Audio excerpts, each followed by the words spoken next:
Well, I got PTSD and some other medical condition. I wanted to keep my home, but I didn't have no money to fix it. And I wanted to put it in my son's name, but they stopped me for that. They think that I owed them over $20,000. I want to start off by saying employees of three-letter departments and agencies across the U.S., which are bureaucratic and are designated to help people who are in poverty, such as the Department of Human Services, Department of Children's Services, Social Security Administration. The people who work there are not inherently evil or cruel. The same with any agency or job. These people don't act independently upon their own merit. They don't act on behalf of what is right. They act on behalf of what is in policy, and that policy determines what is good, well, or what is evil, as a human judgment. Unfortunately, many of these policies, while intended to do some sort of good, can contribute to extreme portions of harm. And I want to demonstrate one example that's impacted my family personally while interacting with the bureaucratic federal department or agency, the Social Security Administration. Okay. All right, go. In 2020, I lost my home. The roof breaking, door broken, messed up, windows broken and collapsed. Everything was broken. In 2022, they cut off my SSI because they were supposed to spend me for 2 years, and I had to move in the government houses for emergency only. So my mom recovered her SSI. The issue has been solved, thankfully. But before she was cut off, you made how much a month? $933. $933 a month. That was your only income? You didn't have any other income? No. Food stamps, but that was also cut because we had chosen to self-cut because we weren't even sure if she could go into overpayment for losing her SSI. That being her only income, that 1 year was pretty hard. Yeah, 1 year. Is there anything you want to say to the case manager? The case manager was so evil, and we had never met the person who makes the decision, and that's how we got cut off. In that, we were promised that if we sold the house... Well, but they promised me after the money gets lower, they put it back on. A spin down. So she was supposed to spin down the $20-something thousand that the house was valued at, and they would return her SSI. But what happened? They cut it off about a year. They said she sold it for less than it was valued. But that wasn't true. We sold it for the appropriate value. The case manager made a mistake. We actually submitted all the records. We went to the office. We gave them the receipts, but we didn't hear anything back from them. And after contacting them repeatedly, we would still continue to hear nothing back from them. And it was finally 8 months later. Was that how long it was? We got a phone call. Do you remember that? Yeah. From the case manager saying, "Oh, I just now, quote, I'm going over your case." 8 months. Not a single dime. You didn't have any money. I didn't have any money. I was a student. So I used student loans to pay for the rent here.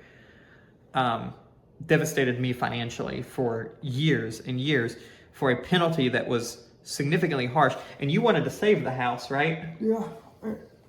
I want to save the house, but I didn't have no money to fix it. So, If she could have, and I think you agree with me, yeah, you would have returned the house if it was fixed, correct? yeah. Because it was given to you by your parents? Yeah. Anyway, that,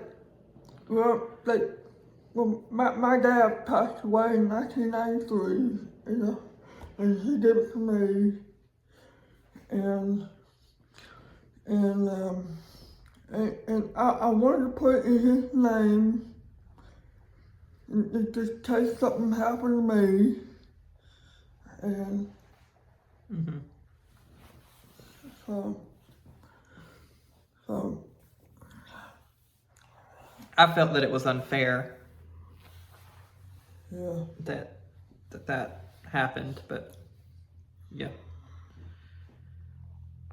So my friends, in my hands is a car title at almost $11,000, receipts altogether cumulatively almost over $20-something thousand that we presented to the Social Security Administration after we had sold the property, following the direct orders of the case manager that told us to, promising that if the money was spent down so that my mother could live a better life, SSI would be returned to her. She would retain and receive that $900 and something a month again. She would be able to reclaim SSI. We did that. We gave them the receipts. After that, we lost contact with the case manager who was working our case. That case manager, who initially we talked to, we never saw again. And after that, we returned multiple times to the Social Security Administration office, only to be told that we were cut because my mother had failed to sell the house for its appropriate value. That wasn't true. We learned that later. Months go by of silence. Sometimes I make phone calls to the office and they're not returned back. We cannot get a hold of a case manager.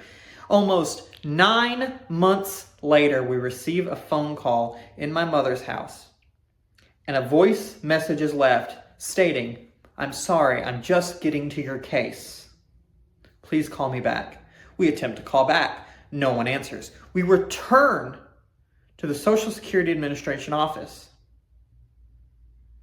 In returning, we find that they still say that she has a transfer penalty. So we take the information, we take the deed over to the Register of Deeds in our county, who has to call Social Security and explain that they have misinterpreted it. We did not give the property away. We sold it for the appropriate amount. How ridiculous is that? Only then, after she made a phone call, gave them her title, did Social Security make an appointment and reinstate her SSI. 8 months that I spent down on my own student loans. I don't even care if it's wrong to do that. I don't care. I was trying to get through college so that I could support her because I thought we were never getting it back. I spent on credit cards, money that I couldn't afford, money that I couldn't pay. And so now my credit rears from that time that I had to take over as a financial component to ensure that she did not become evicted from her property.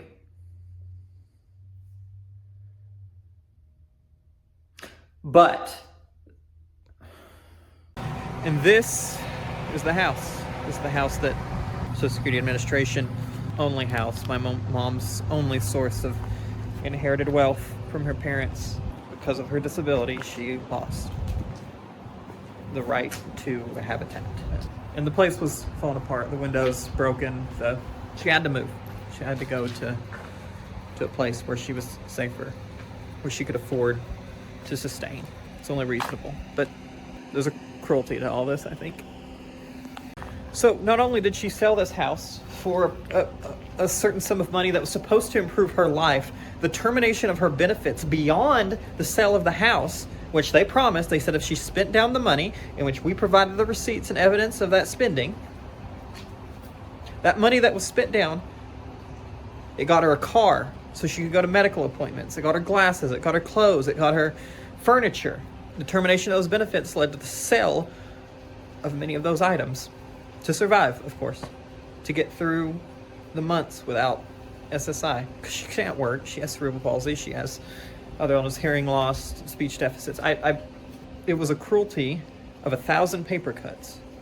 A middle-class person, and this is traditional with many of these bureaucracies, someone who does not come from severe poverty, who graduated with a 4-year degree, already placing them in some sort of camp of a different class, a different experience, a different lived experience, who signs paperwork that to them is the mere signature of a pen, but to the poor, like my mom, is life-altering. And it's not just the Social Security Administration, it's other bureaucracies as well. The Department of Children's Services is one. Department of Human Services. These agencies where poor people rely on, the swipes of a pen can devastate lives. And ultimately, you get this result, the loss of your livelihood. I want to leave on this point. In the midst of all this, I wrote an article on Medium. I cite a few sources here. It's titled SSI Disability Benefits and Its Cruelty, and it was a plea to Congress to do something. I want to read you a quote, 1972 promise of Congress to the blind, aged, disabled individuals who would use this program. And it states, quote, building on the present Social Security program, the Social Security Amendments of 1972 would create a new federal program administered by the Social Security Administration, the SSA, designed to provide a positive assurance that the nation's aged, blind, and disabled people would no longer have to subsist on below poverty level incomes. 8 million Americans have SSI. These individuals live off of less than $1,000 a month. We know how inflation is now. They live on less than $1,000 a month. Not only do they live on less than $1,000 a month, they are restricted to a savings and asset limitation to below $2,000 if they're single, $3,000 if they're married. So I ask you this, if you are disabled, you have complex medical conditions, you need to get to the grocery store, you are trying to self-sustain, you're trying to live independently. How do you buy a car? How do you buy a sub $2,000 car in this economy? It's a cruelty. If you do not have other supplemental benefits, of course you can have food stamps, of course, but if you own your own home, if you are lucky enough to have that sort of generational wealth, to have just something, a trailer, a house, how do you sustain that at the income that you get and the savings penalty that you can sustain if you even attempt to go over it? Here's the kicker. In 1972, the asset limitations were different. Oh, they were the same, but they were different. Adjusted for inflation, that limitation would be $10,000 today. $15,000 for a married couple. $15,000 for a married couple. I said again, the current asset limits are a mere fraction of their previous value in 1972. And I wanted to close on this. The cruelty of SSI is that instead of helping the blind, disabled, or aged escape poverty, it subjects them to coercion to poverty and to the identity and treatment of a criminal. It's unfair, it's unjust. It impacts not only the person disabled, but the generations beyond them. I have lost so much financial potential at this time because of the subjugated penalties that she had to endure simply due to a misunderstanding.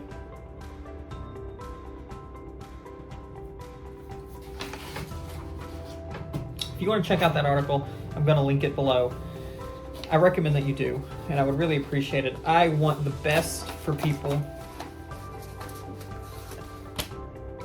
and I hope that there's a future where Congress can do something about this. Just something. I wish you all the best. Thank you for listening. This is a longer story, but thank you so much. And precisely, I want to thank you because giving my mom a voice in this matters a lot to me. And that, I hope you all have a great day. Thank you.